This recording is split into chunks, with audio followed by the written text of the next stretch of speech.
Welcome to the Link edition this week.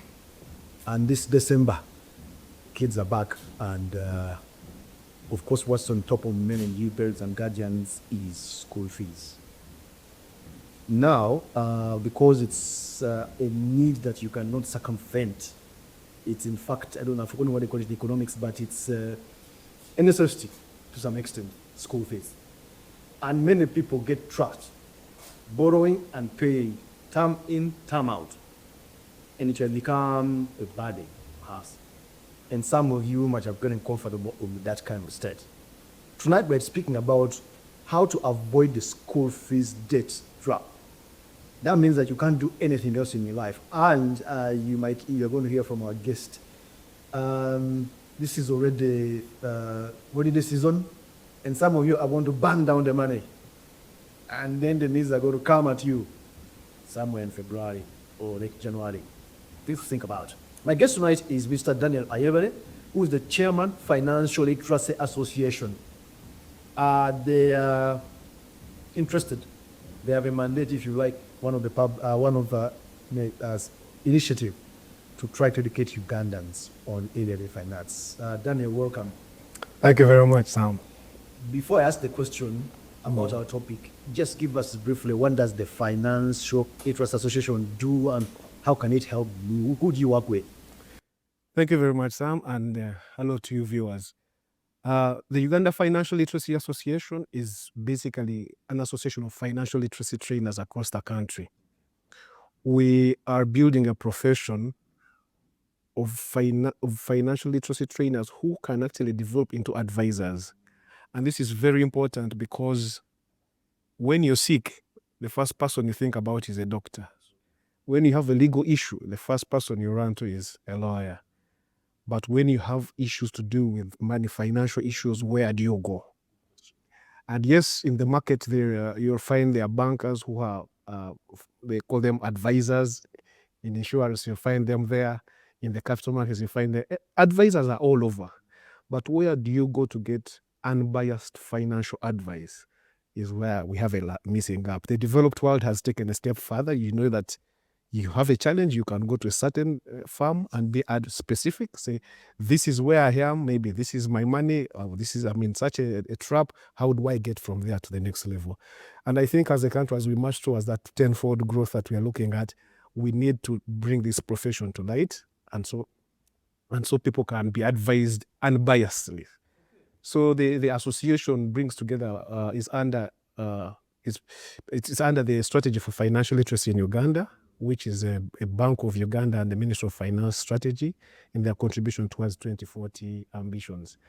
And so we have over 2,500 trainers that have undergone 8 basic modules that every Ugandan must have: personal financial management, savings, investment, insurance, digital financial literacy, planning for old age, and understanding financial service providers.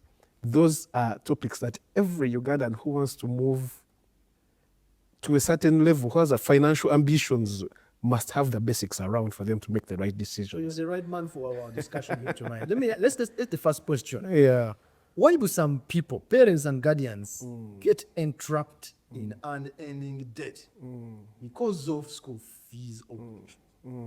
It's a very, very important and wonderful question, Sam. And it is something we actually find ourselves in and out dealing with, helping people get out. It comes to 3 things: mindset, society pressures and expectations, and then thirdly, lack of planning. Mindset is once you begin to be able to think that debt is okay, especially consumer debt, once it becomes normal for you, you begin that journey of that trap, that debt trap. And of course, debt, especially bad debt, there's good debt and there's bad debt. If it is consumer debt, if it's not going to make money, it's bad debt.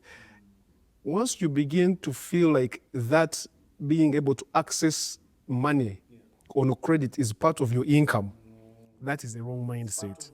It's so you're planning, you know how much you earn, but you also know you can borrow. At a certain point, it becomes a problem. Societal pressures, there are parents who honestly have their kids in schools, but they know they can't afford those schools.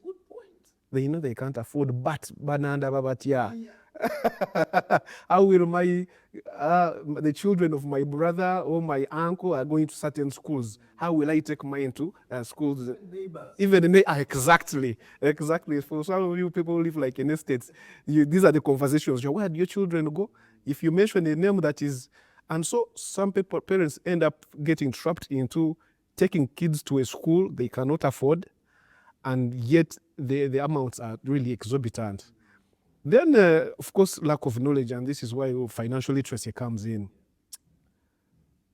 Anything to deal with money, for you to move to the next level, it has got to have systems in place and truths in place. You know that school fees is a recurrent cost. It's predictable. Yes. It's not an emergency. You know that every 3 months you're paying school fees. Why do you wait for that term for you to start looking for the money? So what we usually advise is, since you know it's just like rent, it's just like food, all those things have to happen. Plan for school fees like any other need. Get your amount, understand that in a year, this is my school fees for this. Don't just look at it at a monthly level. At a term level. Look at it as a monthly expense. What is the amount I pay annually? And then what is it? How much should I be saving per month before I get there? So So the knowledge is very important, and that's why we encourage people to actually, in financial literacy, it's a value chain. That's why I gave you the 8 modules. These are researched modules. If you're not doing well in personal financial management, the end result is being debt trapped. So it is important that actually we lend ourselves to the wisdom of managing money. Are you saying, Daniel, that then I sit down and do the math? Yes. Get the pen and the paper or the phone Yeah. and do the math. And school fees is one area, but actually you might find in some schools, the other functional fees are almost 50% of the school fees itself. So the child is paying, say, 1 million in school fees, but then they start telling you which trips, which whatever. Get all those costs, get to know them. In a term, how much do I need? Besides the school fees, these other costs that I usually ask for, put them together. Assuming school fees is 1 million and maybe 200,000 is those other costs, that's for the term, times 3, that is 3 times, that is 3.6 million. It means that every month you're going to be saving what? 300,000 for you to get 3.6 per year. That makes sense, huh? Yeah. So it means that once you are paid, you've already split, you know how much you're supposed to put aside for school fees, whether they are in holidays or still at school. It becomes something you think of monthly. And so you have to count the cost. And I would also encourage parents to revive these PTAs, because sometimes these schools can also come up with all sorts of bring this, bring that, pay for the yes. And now these WhatsApp groups have come where they put parents on the same group. So something comes up, and there are parents who, of course, have the money. They say, well, it's good. Watch pizza at school. So if parents should also start to fight for themselves. So if you can't afford, ask them, do we really need to have this? Well, I've told you the story most of the time today, but I encountered such a story. And I stood up, parents in the meeting, and sort of scope financial literacy. Yes. You can sense rain on that. Yes. Yeah, but story for another day. Let's take a short break and come back and deal with the other issues. How do I get out Yes. effectively of the mindset of debt trap? We're coming back after the break. Don't go away.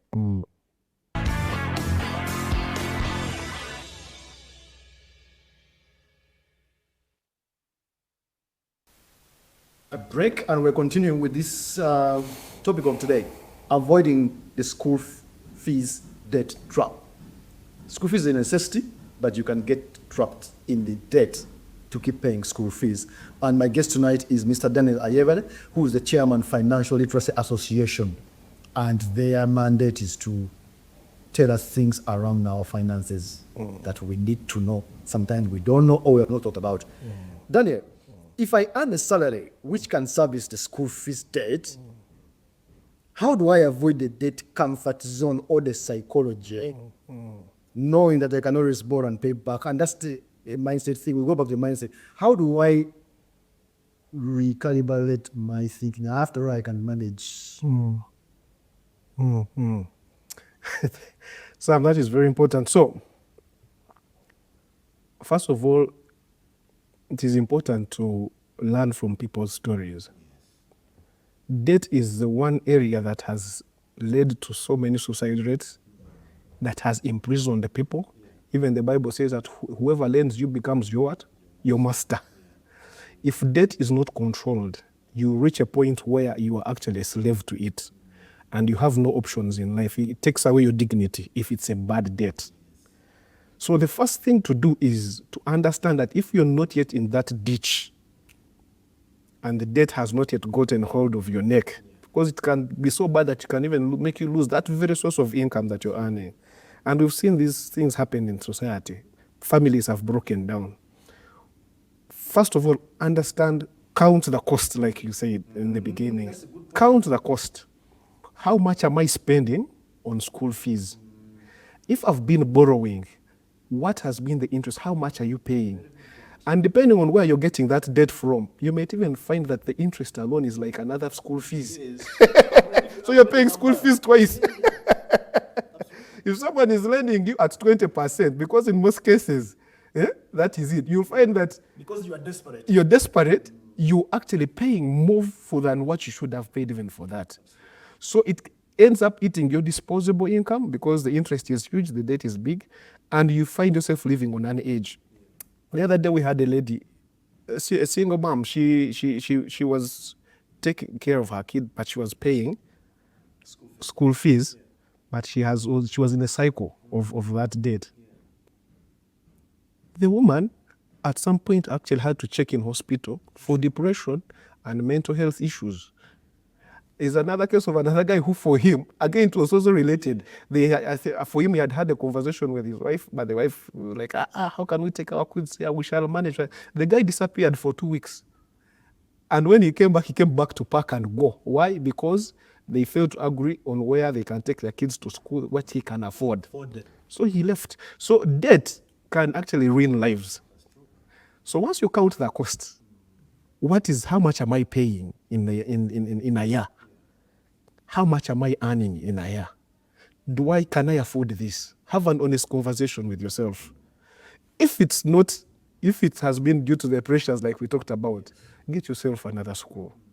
If it is something that is manageable, start planning. We have a few strategies. One is a SMART strategy. S is small amounts. If you're going to borrow to cover up a certain amount, at least 30%, 20%. Exposure. Yes, don't go to borrow the entire 100%. And also target that, because you're already there, target that in the future, you're going to actually reduce that amount actually to zero. Make it a conscious effort, yes, a plan. March, the aim is for a March. So March is that the period for which you borrow should not exceed the term.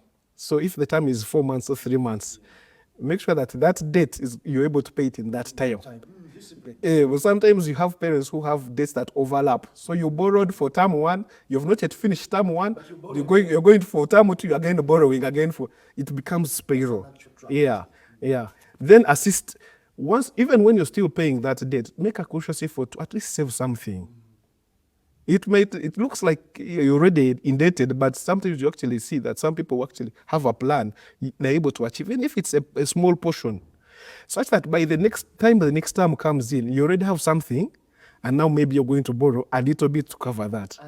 And just to add to what you're saying, the holiday, yes, time covers December where you're technically not paying. Yes. And January, you have 2 months. Yes. But what's going to happen? Yes. Period? Yes. And you hear people saying January has 16 days. Why? Because December came, your salary was not increased, Bonuses are never paid in January, they only pay the next year. But you're spending as if in December you have 2 lives. So it comes back. It comes back to your cautiousness about understanding that if you don't manage the resources you have well, you will pay the price. And the price can be so grave to even those that you take care We're of. discussing smart. Let's take it out. Yes. ARA is, make it realistic. Make it realistic. You can have these targets, but if you're not able to meet them, and again, it makes you feel like a failure to be a bad one. So since you're coming out of the trap, try to say, I am reducing this debt by a certain percentage, maybe by 5%. Even if you put a figure and you say, I want to be reducing it by maybe 100,000, something that you can achieve and begin to gain the confidence that you're actually a better money manager. Reduction plan. Thank you. Then the T is let it be for a small time. Let it be time bound. Let it be temporary. Your plan must be that I must stop borrowing to pay school fees because I know it is a recurrent cost. So that means, like you have said, now we are in December. I have to, it's for sure by February I'll be paying school fees. That should help you with your discipline on how you're going to manage this December. And the one thing most people think about financial literacy is they think it's supposed to be constraining only. But that's a mindset issue. But rules are made to give us freedom. That is the paradox of rules. Laws, they are made to give us freedom. Because there's a rule for managing money. On your income, 50%, you're supposed to target that 50% of what you earn is spent on your needs. Food, housing, clothes, eating, drinking, 50%. The basic, which are usually the recurrent costs. You know that they have to happen every month. Absolutely. 20%, you're supposed to save it. And you can save for either investment or to purchase that one thing that you didn't have. Then that 30%, now you enjoy yourself without having guilt. So in this December, you know that I'm going to pay fees. Already determine how much you're going to spend in December and live within that. No, let's help. Yeah. Based on the example you gave, Yes. I earn $1 million shillings. Yes. That means whatever happens, 700,000. Shouldn't be in your expenditure. If I'm going to save, you save 20%. 20%. Okay, let's say $1 million. Yeah. I must put aside 200,000. Yes. December. Yes. And in November Saturday. Yes. And December Saturday. Yes. Actually, I'm January because the school fees is February. Yes. 2 months. Yes. At least I have a 400 or by, depending on the amount of money you earn, you have got to save 40%, 20 per month to start with. People take seriously about this conversation. Yes. Actually, it's supposed to be don't wait for crisis. Don't wait for, it's supposed to be something that you take up as a habit. 20% is the minimum. If you can save 30% or 40%, it's very okay. In fact, if you look at the statistics, the nations or the individuals that are able to save at least 40%, those ones move faster above in terms of financial well-being. But even that, when you're saving, also tag your saving to a purpose. It's not just a matter of put 20% aside. For what? So in there, now in there, it is school fees. And also, I'm continuing with what we are discussing. Open up a separate account for school fees. And you know that this is account, whatever money is going there is dedicated to school fees. Such that it's not, doesn't Get temptation. temptations, yes. Like any other cost. Final question in 1 minute. Do I have to go to the village and spend there all the 5 or 6 days? Do I even have to go to the village? I don't know. I'm just thinking aloud. When the school fees animal is coming at me, what would be your advice in 1 day on how to deal with this system? If you can afford it, go for it.